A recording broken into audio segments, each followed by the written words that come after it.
Chapter 19. Human learning may be contrasted to the divine omniscience as discursive reasoning is to Neoplatonic intellection, noesis.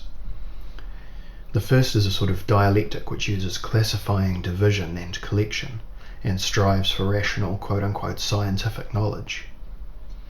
The second a kind of non-discursive dialectic which rules out not only transition from subject to predicate, but even language itself, and which noerically contemplates and apprehends all that is as a totum simul.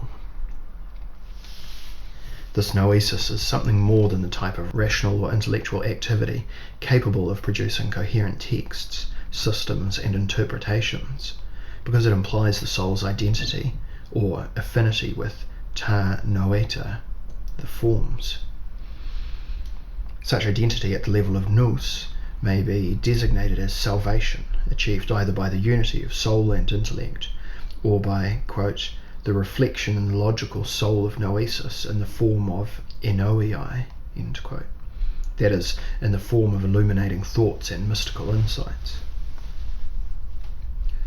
The main driving force of Platonic paideia is not simply a one-sided logos, but the God-given eros, that is, one striving for unification with the supreme arche, and the desire of noetic immortality through the daemon that God has given to each of us. Plato says, quote, "Insofar as it is possible for human nature to have a share in immortality, he will not in any degree lack this. And because he always takes care of that which is divine, and has the daemon that lives with him well ordered, oi kikos memenon, he will be supremely happy, eudaimon," end quote, from Theaetetus. Gregory Vlastos therefore connects Plato's theory of love with his religious mysticism, arguing that the convergence of mania and nous in love shows Plato's affinity to the quote-unquote orgiastic Dionysian rites.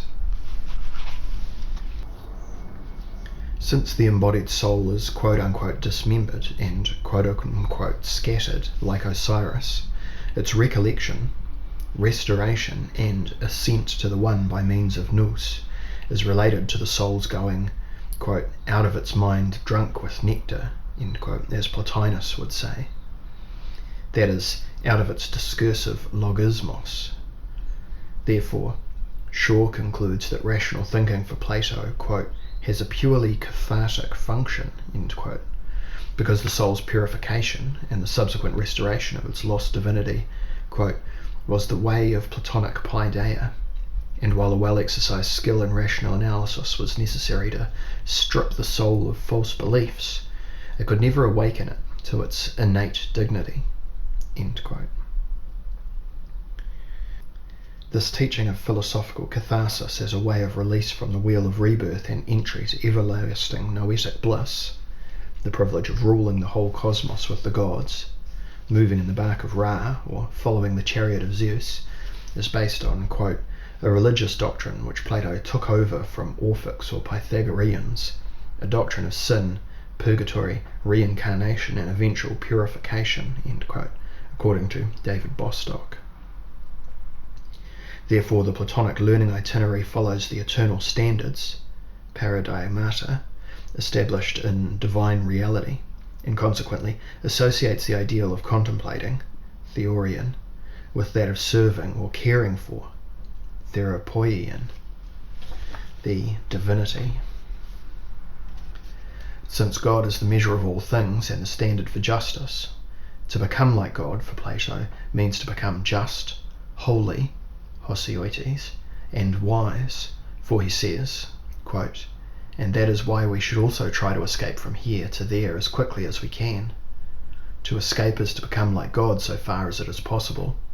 Fugi di homoiosis theoi katato dunaton.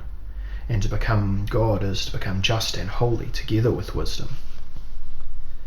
End quote. The erotic pathway to wisdom is presented by the priestess Diotima, whose name means honour of God, of Mantineia, related to mantis, prophet or seer. Her task as the ideal Platonic mystagogue is to destroy the initiate's constructed quote-unquote old self following the Orphic spiritual method.